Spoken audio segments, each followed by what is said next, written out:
interest to take that pressure off. And I mean, that's good for any kind of learning, really. But I figure it was even more important to make sure I was really listening to my intuition as well. Now, is this common among CFOs and accountants that they use their intuition? Or? No, definitely not. You're right at the beginning. It's definitely very analytical and. Welcome back to the show. Today we're going to look at Intuitive Biz Numbers, surprising gut methods you can do with your accounting with Ben McAdam. And we'll look at how he uses his gut when he's doing accounting and bookkeeping to help his clients even more and save time. And we'll also look at the really amazing way he and his business partner decided to split and sell their business without having lots of arguments, and how he waits for the right time to move ahead with a business decision now. And we'll also look at how he uses his gut in hiring. So welcome, Ben. Thanks for having me. So when people think of bookkeeping or accounting or financials, I don't think intuition is the first thing that comes into their mind. You know, it's very left brain, logical, spreadsheets, rows of numbers. And yet you've found a way to incorporate your intuition into that, so it's less work and you give better advice to clients. Can you tell us more about that? Yeah, absolutely. I will admit bookkeeping's a pretty boring, logical. You imagine a guy in a grey suit just kind of plodding along with lots of paperwork. That's definitely not me. I didn't really like doing that sort of thing earlier in my career, and have worked myself into what I do now, which I can use my intuition a bit more. There's a bit more creativity, a bit more passion and positive things that I can add to people's lives. And when you're doing a bit more than just the data entry aspect of bookkeeping, and even then, there is a lot of benefit that people can actually get from using their intuition, and I use it a lot in the work I do with my clients. So tell us more about, how your intuition helps you. So a lot of what I do with my clients is I help them understand their numbers. So I've got a profit and loss or an income statement in front of me. For those of you who don't know, it's got like all your income lines, your expense lines, and hopefully a profit total down the bottom. And I'll be looking through that, comparing it to previous months, and just waiting for my intuition to throw up a red flag, that there's something here that we need to dig into a bit more. It might be that there's a number that's sticking out that's different to the others, or my gut's telling me it should be a different number, or maybe it's something really positive that I want to make sure isn't a bookkeeping error, and is definitely something to call out and bring attention to. Or maybe it's a number that's I don't know why my intuition is telling me to dig into it a bit more, but I'll look into it and there's a bookkeeping error or something's going wrong there in the business and no one's noticed it yet. It's that initial red flag that gets thrown up that tells me okay, this is where you need to engage your logical analysis brain, try and find out what's going on here. So it's interesting that sometimes it's the smallest things, or even something I later can't point to about why on earth I thought that was worth looking into. But it's definitely very valuable when I'm trying to help a client improve their business. Now, if you were looking down a long list of numbers in a spreadsheet or a P&L report, are the numbers actually you, or do they seem more? Can you help us understand more how, in your case, your intuition is communicating with you? You know, do you Yeah. hear things? Do you see things? Do you get a sense in your gut when you're looking at that number? That's a good question. It's a sense of wrongness, like that feeling of like a record skipping or a movie that you're watching. There's a skip in it, and it's barely perceptible, but you just get that feeling that something's not right. Yeah, usually it's a vaguely unpleasant sensation as well. Like, you know, you've swallowed something bad, or you've eaten something that has this weird aftertaste that comes through. That's usually how it feels for me. So you were kind of gesturing at your throat just then. Do you feel a contraction in your throat as well, or? Sometimes, mostly it's that aftertaste sensation. Yeah, I've just swallowed something that's not quite right. Yeah, like it's not the truth. The other numbers were true, but this one isn't. Yeah, or it's wrong, like a wrong note in the symphony. It's like it sounds all right, but it's just it's like an itch in my brain sometimes. It's just wanting to fix it. To put it into the phraseology of Star Wars, it's like you felt a perturbation in the Force. Yes, that works for me. I'm a bit of a geek. I love that. Yeah. Well, why can't you be a Jedi CFO? You know? I'll think about that for my next rebrand. Yeah, that'll be good. Yeah. So you something somewhere in a report doesn't feel right, and then you dig down to see if you can figure out logically why it wasn't right. How often does that turn up something? Every time. What, really? Every time? Every time. Yeah. Wow.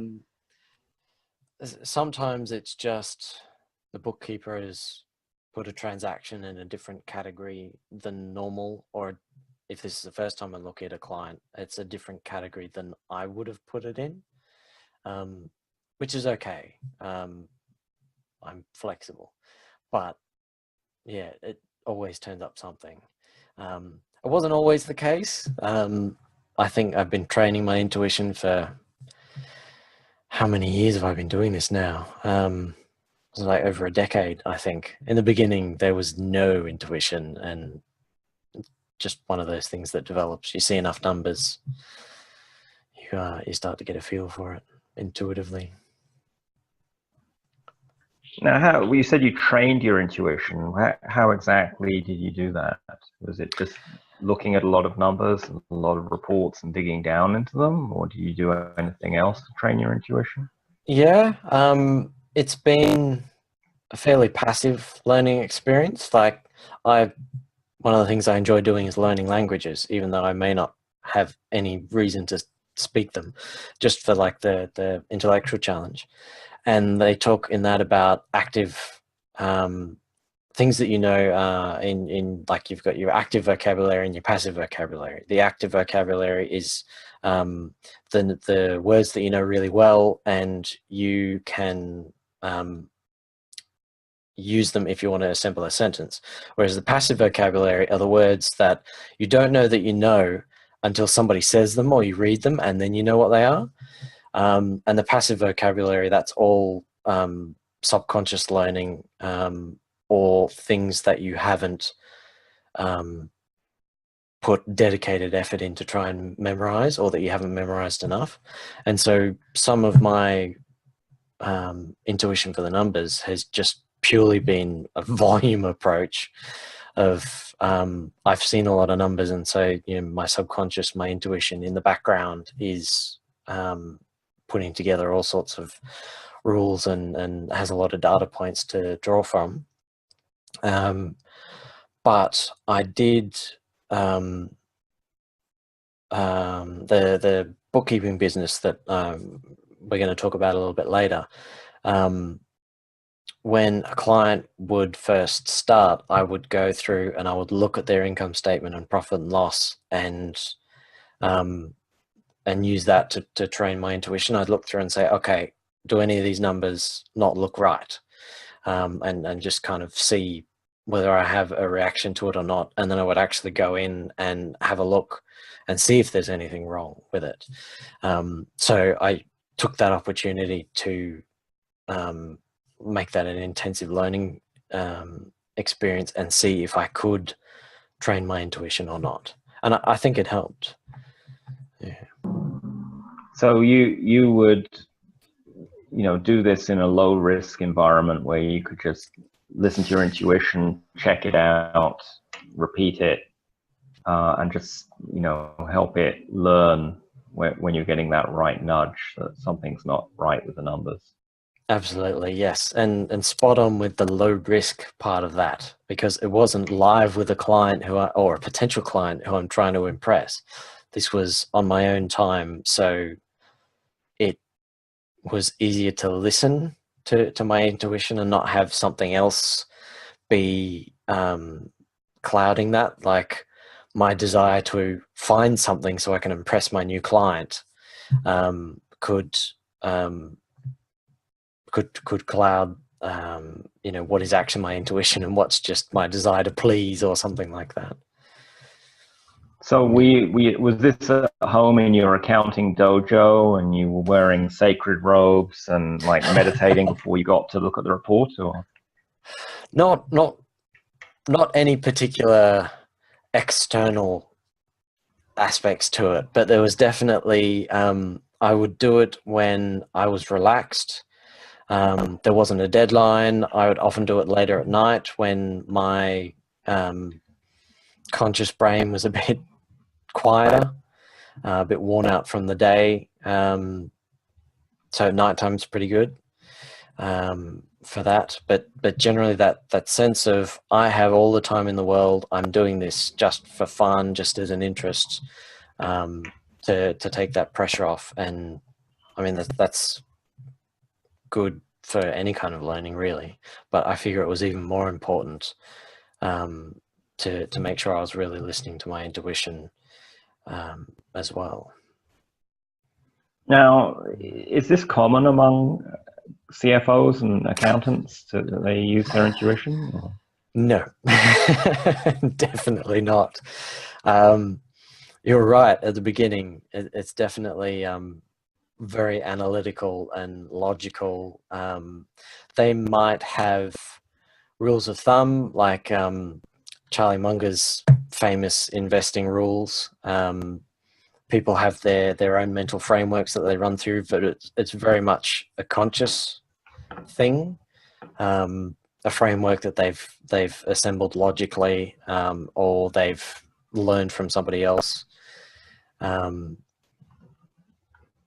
But so that's things like they have ratios they look at.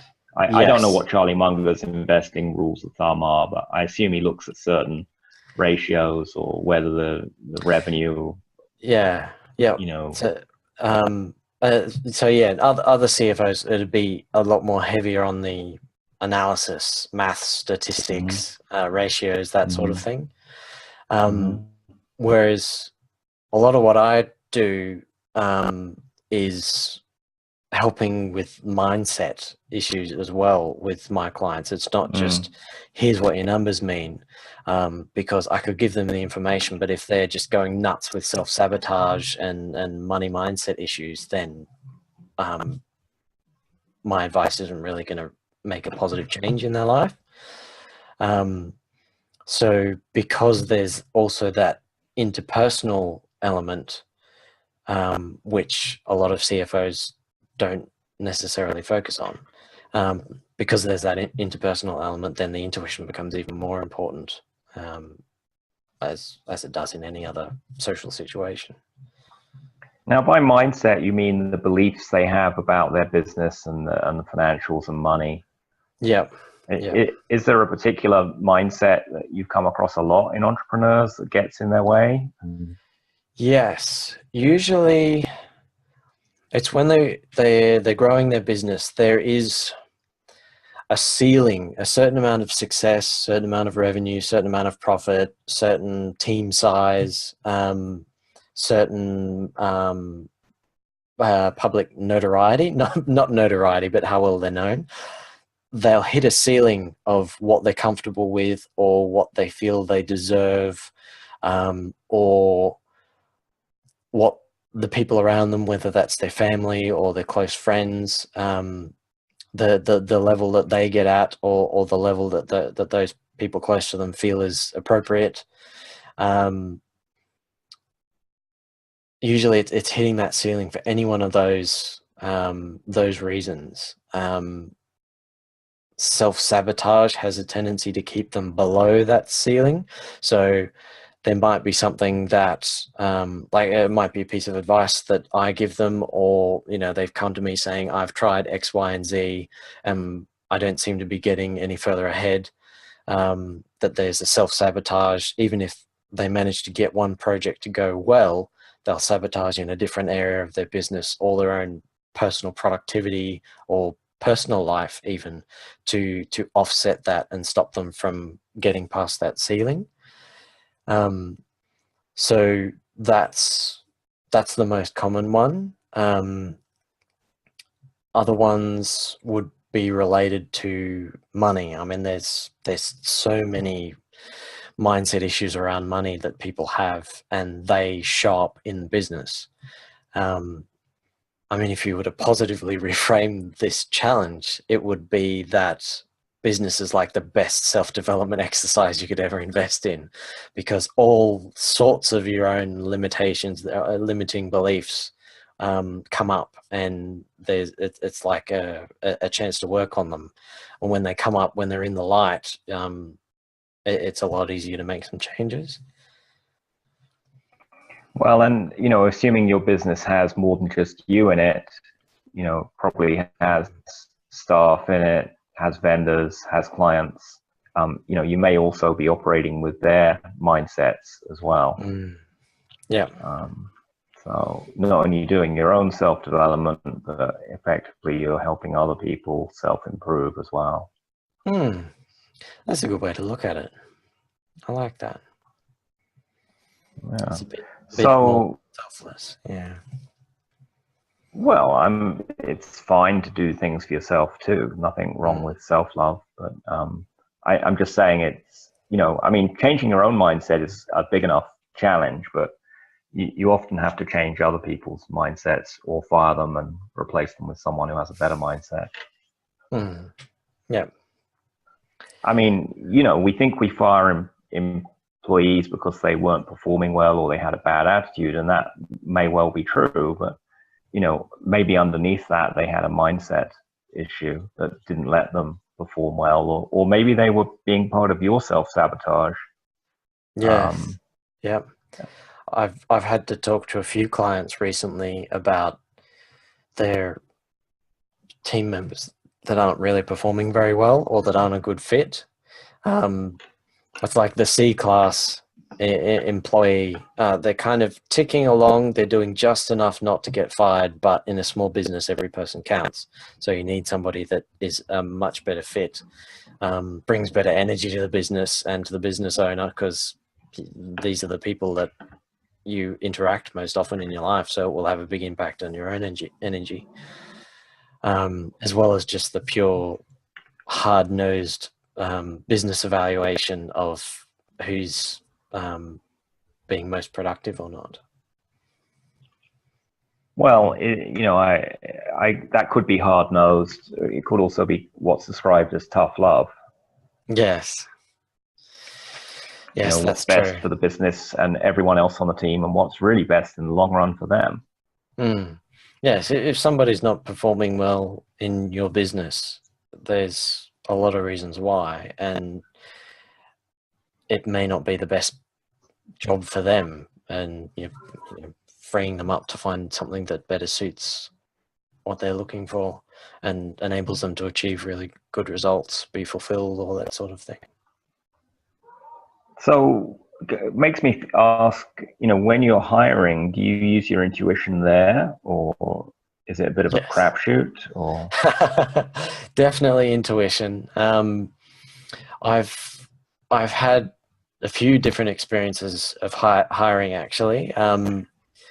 As part of the bookkeeping business, when we were hiring the bookkeepers, it was like a 2-stage interview process. I would have the second interview with them, but even before that, we would look at their resume that they submitted, the cover letter or the email that they sent it with, and the intuition would come into play then. It would be, not just looking for technical red flags, like, how many jobs has this person had in the last 3 years? Is there a reason why they can't stick with one long term? Or someone who changes jobs frequently, is that a good fit for us right now? And sometimes it was. We didn't need somebody long term on occasion. So as well as evaluating for those sort of things, we'd look at, does this feel like the right fit for our business? Because we, even just to get the culture right, but also that, we wanted to work with people that felt like they'd be the right fit as well. So there was that initial stage, and then the first interview was with my now ex-business partner, who would do like the culture fit questions, and then the second interview was me, and I would ask them all the technical bookkeeping and tax questions that we needed them to be familiar with. So I would go through that, and as they're answering the questions, it's not just did they get the answer right, it's how they answered the question. And if my intuition throws up a red flag on anything, I would, like with the numbers, I would ask a question, and right at the end of the interview, I would also do, I had written in the checklist, gut check, right at the end there, just to make sure I didn't forget, just to see whether I felt this person was the right person to work with, before we then say, make them an offer. So it was definitely part of the hiring process. And I recommend everyone do the same thing. Your intuition knows things that you don't, and highlights things that you should pay attention to. And hiring, definitely an important point to do that. Now, when you were doing the gut check on hiring, how were you getting that information from your intuition? Was it the same as when you deal with numbers, or is it a different way? It was different. I mean, with the numbers, like I was saying, there's a bit of like a bad taste in the mouth.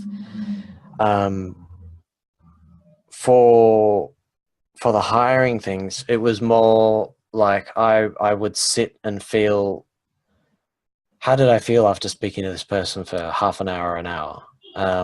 Was I feeling excited about working with them further? Was I feeling light and happy? Or was there some element of like discomfort, usually in the body, some sort of discomfort, or was I low on energy and slumped in my seat feeling exhausted? I'm an introvert, so if I talk to people for too much talking, and I get drained of energy and need to go recharge. But this was something different. Like I could tell the difference between when I'm introvert exhausted from talking too much in general, and when this person has drained my energy. And I, obviously don't want to have any energy vampires or people that are draining, dealing with the clients, dealing with the team, and then me having to manage them. So that was a pretty important thing to check in. Yeah, I mean, energy vampires literally do drain our energy, and they connect cords to us in order to do that. So it's very interesting. It's very common in offices that happens. So great that you managed to avoid that at the beginning. I'm kind of wondering if you could have applied the same methods you used with the numbers. That if you just looked at a list of the candidates, whether some of them would stand out to look at further, without having to go through all the technical check and other interviews. Sounds like you spent, between you and Merrill, who was your ex-partner, you probably spent quite a few hours doing stuff before you came to the gut check. And I'm just wondering if there was some way to get the gut check up front and just eliminate some of those people. Yeah, we did. In the beginning, we weren't sure what kind of caliber of person we'd get interested in a remote bookkeeping job, because there's not all that many of them. So we went through the whole experience and put in the hours. But after a while, we would get the resumes, and Meryl and I would hop on a call and we'd go through the batch that we'd received that week and just say if it's a yes or a no, to give them an interview. And part of that would be a gut check, both of us doing a gut check. And we would listen to the way the other person talked about that particular resume and sort of call each other out if we weren't noticing that, you know, our gut was trying to tell us something, but we weren't paying attention. The other person would hear it in the voice and say, okay, maybe not that person. That sounds a really cool method there to save a lot of time. Did you have a gut veto in effect, that if either one of you felt there was something off, you just didn't proceed? Yes. Yeah, we did.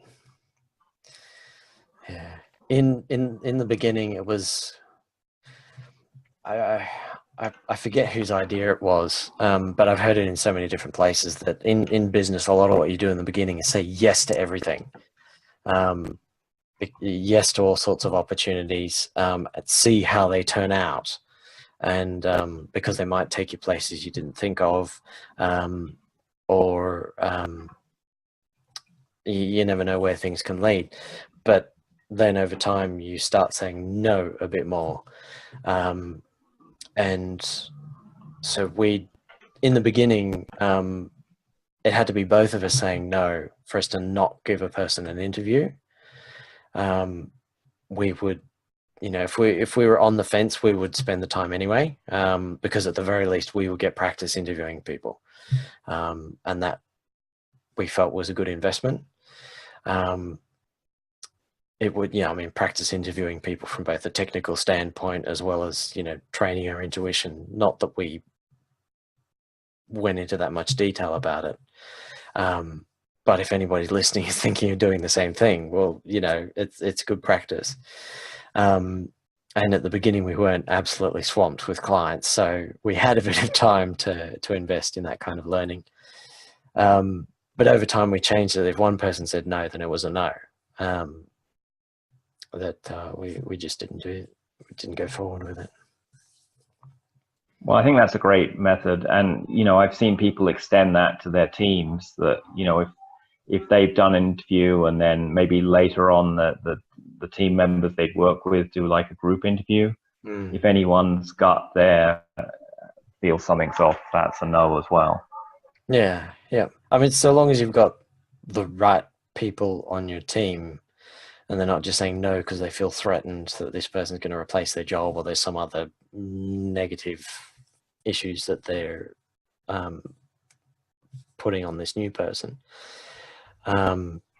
Well, does that really matter? Because if they are putting things on that new person, or they're insecure, they're not going to work well with them anyway. And you know about it. I would rather that the insecurity was, you know, came up on the weekly or fortnightly call, one-on-one call that I had with them. I'd rather that came up and I was able to deal with it, rather than it potentially veto a good potential team member. Yeah, I like the idea of the team having the interview. My first thought when I learned about it like 15 years ago, whenever it was that, oh, what if you get somebody who's saying no for the wrong reasons? but then, if you've got the right kind of people on your team to begin with that don't project their own insecurities or negativities on someone, then a team interview is a great idea, to make sure the person fits. So you mentioned you started a business with a partner, business partner, and then you decided to split, and I guess you did a sale of your part of the business to her. Now that's quite a, it's a bit like getting divorced. I mean, it was just a business partnership, but like, you had to deal with money and how both of you felt about it, and was it fair, and also it probably didn't happen in an afternoon. I'm guessing it probably took quite a amount of time. So tell us about that. How did the both of you, how long were you in business, first of all? Yeah, so it was actually it was June 2015 until December 2016, so 18 months. And actually when deciding to work together, it was like green lights all the way from my intuition to decide to work with Meryl. And I still agree with that. I think my assessment was spot on. Like, the way Meryl and I worked together, I mean, it wasn't a perfect fit. We decided to split mostly because of goals and timelines, as opposed to one person is ripping off the business or doing something else negative. It was more just the goals and timelines thing. So my initial intuition with Meryl that she would be a good person to go into business with was, spot on. I mean, she's been great to deal with through when we were drawing up that initial partnership agreement, to handling the split. She was the one that brought it up, and she did it in a really good way. And how we've dealt with each other since has been really good. Not like the business split horror stories. A lot of people have probably had. Heard a few and met a few people who've had horror stories with business splits. I mean, there was one guy who gave a talk at DCBKK. I think he went into business with his brother, and they had a terrible split, and I think they ended up not talking to each other. Yeah, I think I remember that one. Yeah, we didn't want that to happen to our business. So, like I mentioned, we had a partnership agreement in the beginning, and in that partnership agreement, we wrote out what we would do if one of us wanted to leave the business, or if we wanted to split up, even down to putting in the formula for how we would calculate how much the surviving partner would have to pay the exiting partner. I won't go into details about what that was exactly, but we ended up negotiating a little bit, because some parts of the business had changed and we'd done things that we hadn't foreseen in the beginning. But again, that was a pretty amicable thing, the process. I think that's a really smart thing that you had a written partnership agreement, and it didn't just say, oh, we own this business, this percentage versus that percentage, but it said, here's how we're going to operate it, or here's how a formula for how we're going to do the split if it doesn't end up working. Yeah. And just that you're with a business partner who's able to discuss that rationally before you get into business together is a good clue that they're probably going to be, there's something good about working with them. Yes. Yeah. Absolutely. Yeah. So, yeah, go ahead. No, I lost my train of thought. You go. So would you advise other people who are, going to take on a co-founder or a business partner that they have a detailed partnership agreement, including how they're going to split up if that happens? Yes, absolutely. Yeah. Don't go into a partnership without an agreement, especially an agreement that says what happens when you don't want to work together anymore. I mean, if you care at all about your business, your clients, your team, you put in that work initially to make sure that there's no horrible split at the end, because that can kill a business, even just from distracting the partners, and so they stop their focus on the business, and then the wheels start falling off or momentum slows down. As well as like legal fees if you really want to fight it out tooth and nail. I mean, that takes time, that takes money. So definitely, absolutely put a partnership agreement together. You don't have to pay a lawyer hundreds of dollars an hour to draw one up from scratch if money's the thing you're worried about. There's plenty of free templates online that you can start with. There's also some really cheap templates online that lawyers have put together, and you can just kind of insert your own names into those. It's probably better to go with one that a lawyer has prepared rather than just your favorite business blogger, one they've scratched together. Meryl and I had a little bit of legal training as part of our long and involved process of qualifying past the university degree. There's extra things we did afterwards, and as part of our work we had a look at a lot of legal agreements, like especially debt collection ones. So we knew the things that we wanted to include in there. I wouldn't recommend that to many people. It worked for Meryl and I, but I would say use a template rather than writing your own, or at the very least use a template and then add your own tweaks to it. Yeah. Cool. So how's been Ninjas doing since you did the split? Pretty well. It was interesting actually. As the split was happening, one of the things that was going through my mind is, do I want Bean Ninjas to do better or worse after I leave? If it does worse after I leave, well, obviously it's because I was awesome and now I'm gone. And if it does better after I leave, does that mean that I was like the ball and chain stopping things from going well? And it's going well. Meryl's got an investor in to help take Bean Ninjas to the next level of growth. She's been doing great things with like winning bookkeeping awards and speaking on stage and really getting the word out there. And I think it's got a good future, and I'm grateful actually to kind of leave my baby in the hands of somebody competent to manage it. And every now and then I'll ask her like, how's the business going, and just to make sure it's ticking along well, and something I invested a lot of time and energy into is still doing well. Well, and maybe you weren't the ball and chain. Maybe you were just going in different directions from her and had different goals. So yeah. Now the business has a clearer direction. Yeah.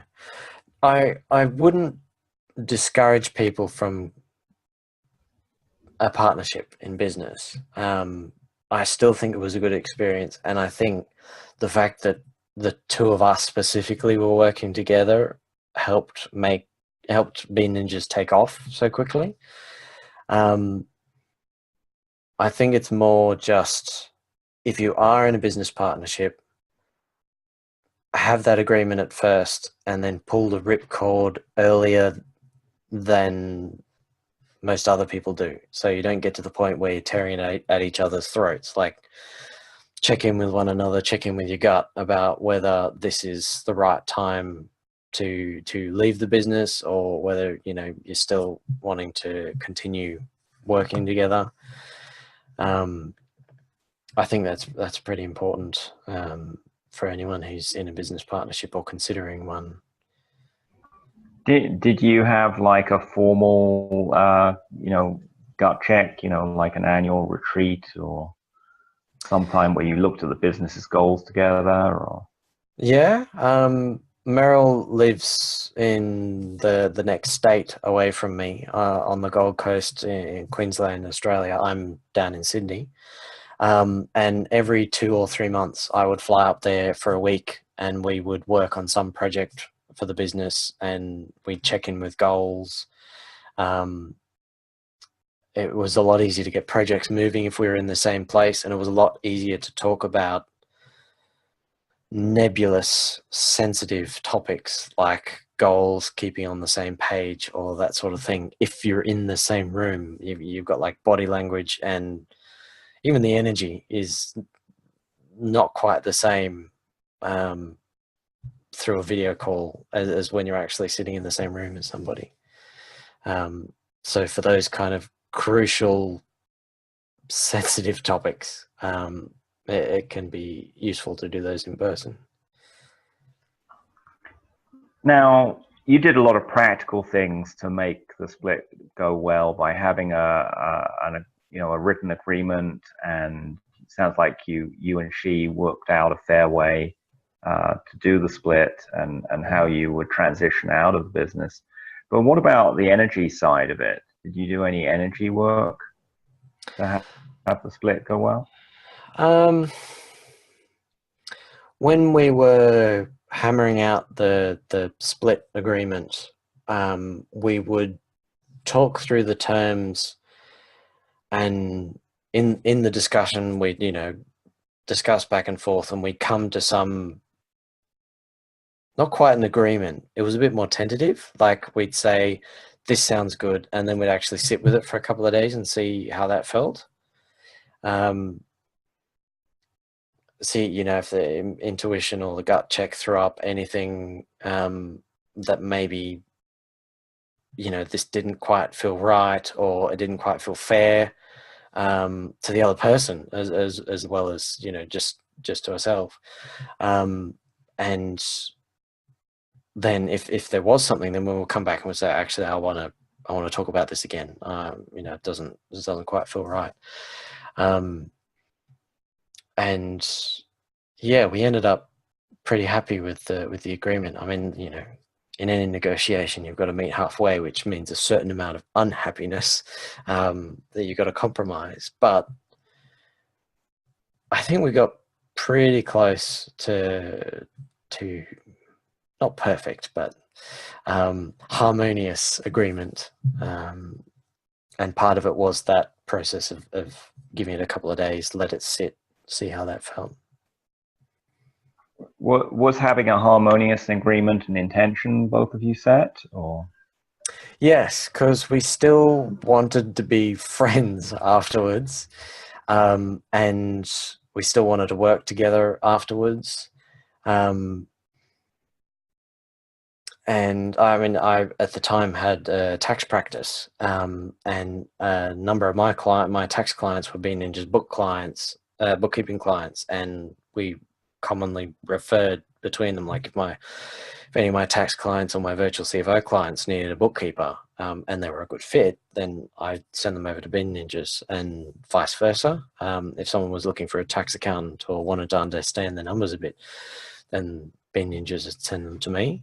And that worked because the type of client suited the both of us. And so it was a no-brainer to preserve that relationship, as well as still staying friends, and making sure that element just worked well. That's great. I think that's inspiration to anyone who's in business with other people. Thank you. So let's switch now to something else, which is, how do you look at the right time to work on a particular project in your business? Do you just, make a goal list and a to-do list and just plow ahead with it, or wait for the right timing? Or yeah, this is something I've been doing a lot more of this year, the last 4 months, and then it's become a lot more conscious in the last 4 weeks even. I am very excited to move ahead with things, and to create something new in the world, to start a new project for the business that would be of benefit to my clients, or make my life easier, or anything like that. I'm really excited to get started and just run with something, and a little bit impatient at times.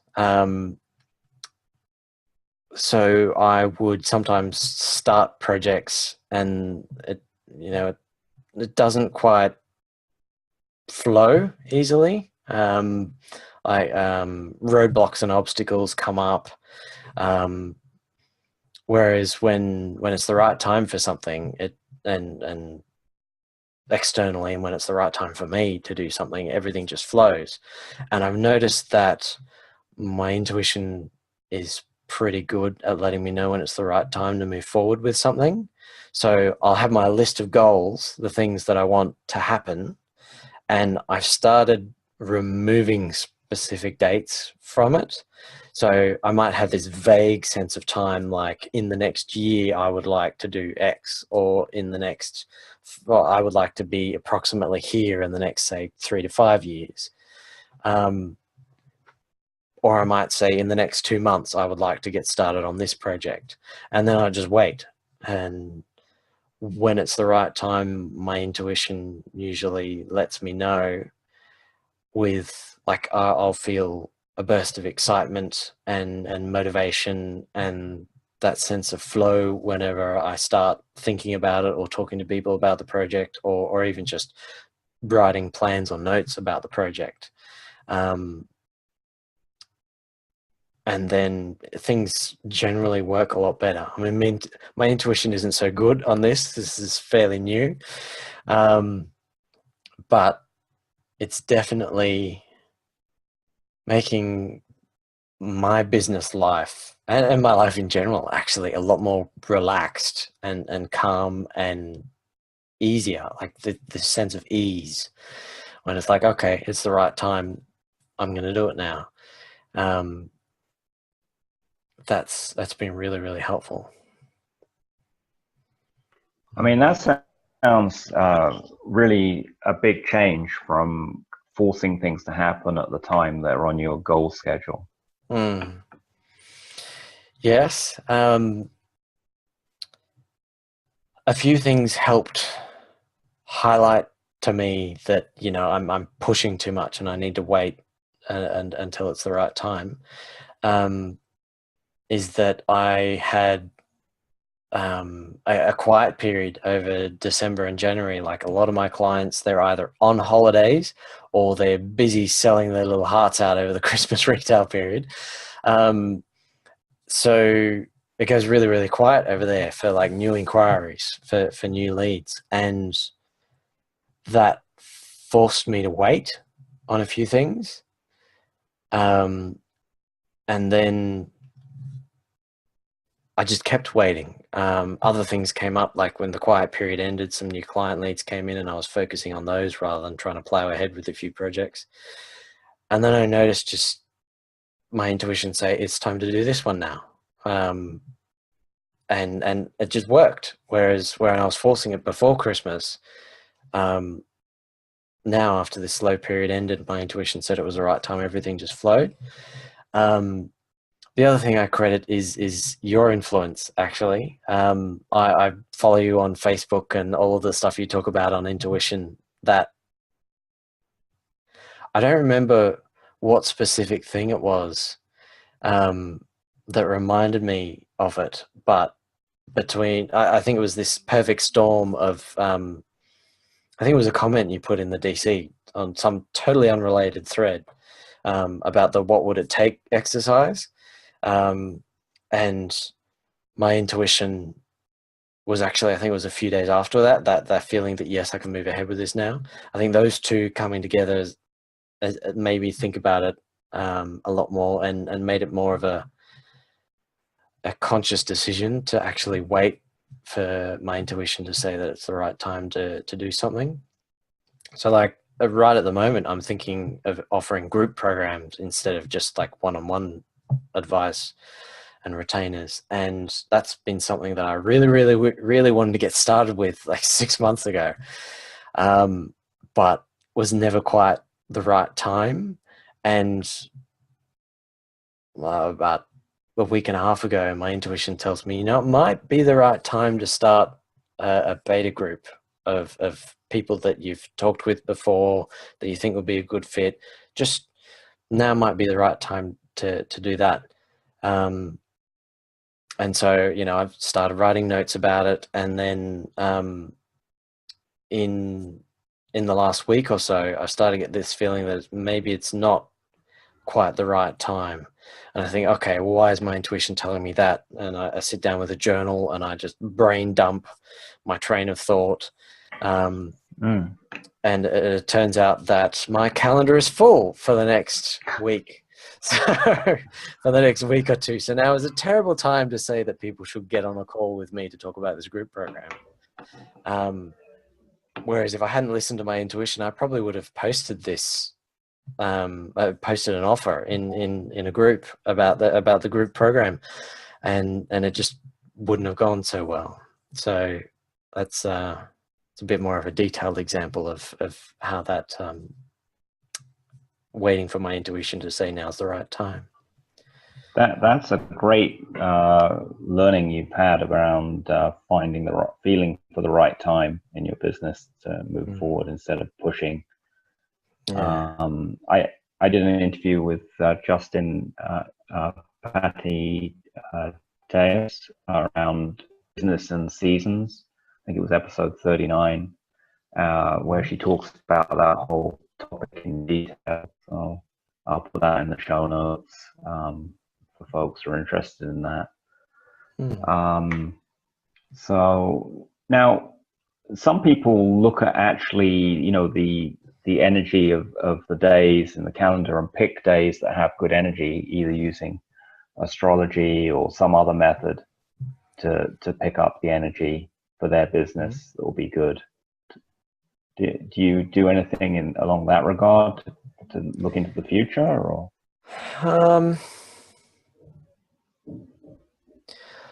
Not really.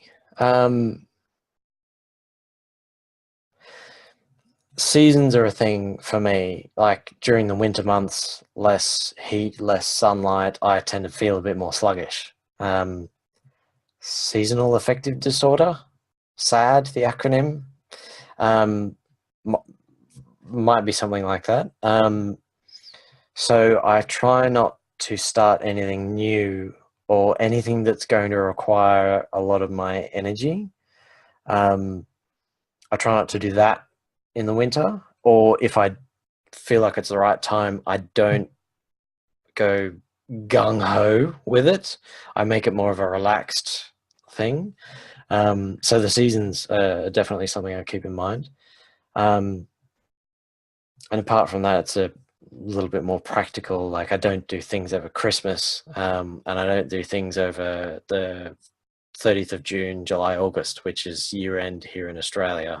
And for a lot of my career, I've been super busy doing tax returns, or preparing financial statements or doing bookkeeping. So that time of year has a lot of this sense that I'm not going to have all that much energy or that much free time. I'm going to be super busy. So yeah, I tend to avoid starting new things around then.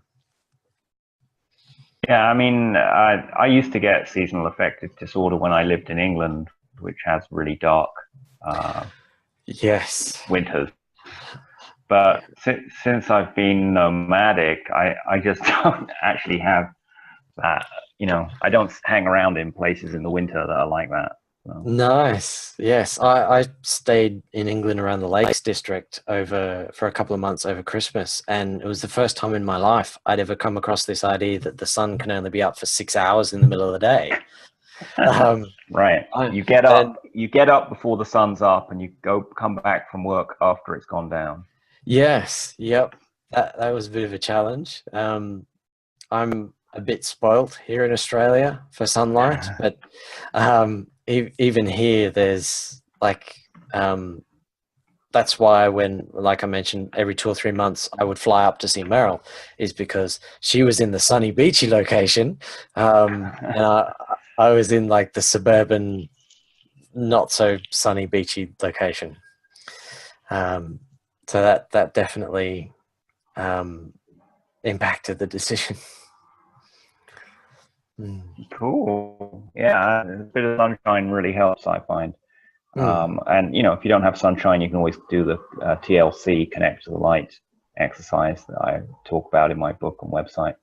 Mm. So let's switch to some slightly different topics. First, which is, why are you proud to use your business intuition? I was thinking about this before we started recording. Proud. I haven't really articulated it that way, that I'm proud of it, but thinking about it, I think I am, because it works and it gets the kind of results, either for me, for my clients, it gets the kind of results that you can't get other ways. It helps get me out of my own way as well a bit.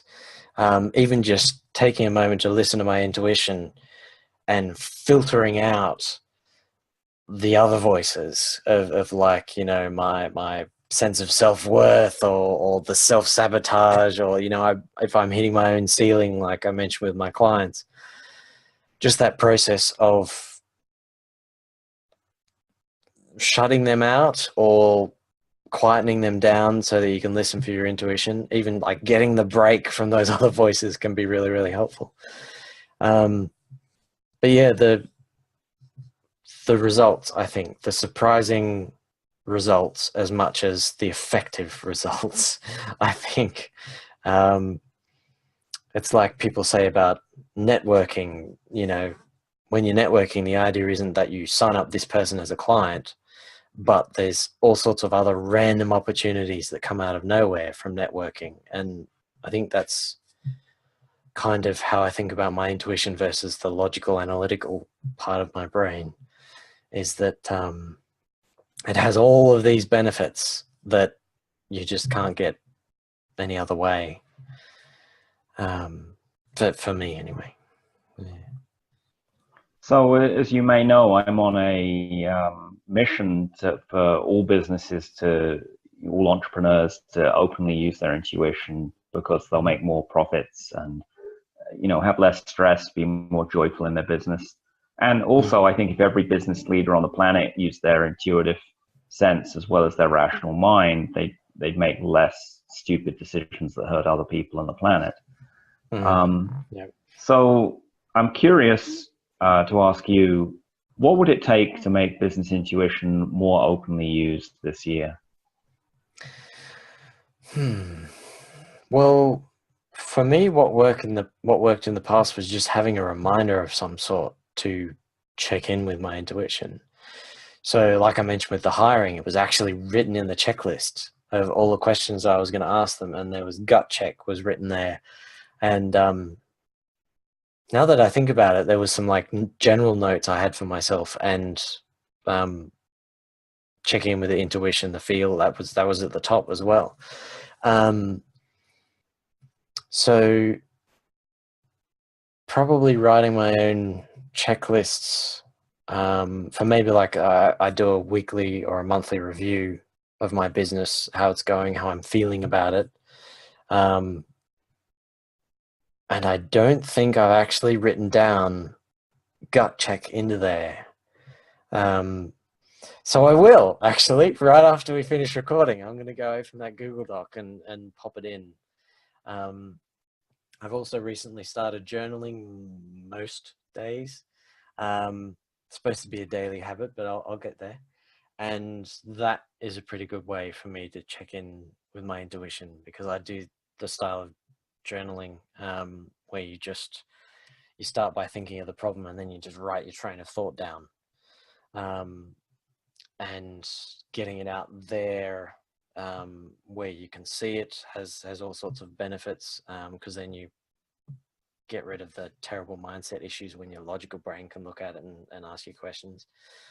But also just letting your train of thought go gives your intuition an outlet. If you're not listening to it in any other way, with all the signals it's sending to you through your body, having it come out that way is another option for people who don't feel comfortable listening to the physical or mental signs from their intuition. Cool. So if folks want to find you online, Ben, what are the best ways to do that? Yeah, so my website is benmcadam.me, which will be in the show notes if you don't know how to spell McAdam. It's McAdam.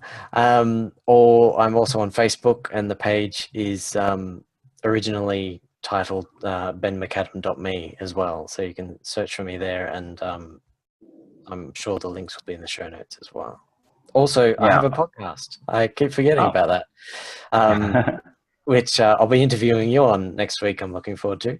There's a businessnumberspodcast.com. Great. Well, thanks so much for being on the show today and spreading the accounting intuition mission with folks. It was an absolute pleasure. Fantastic questions. I had a great time. Thanks.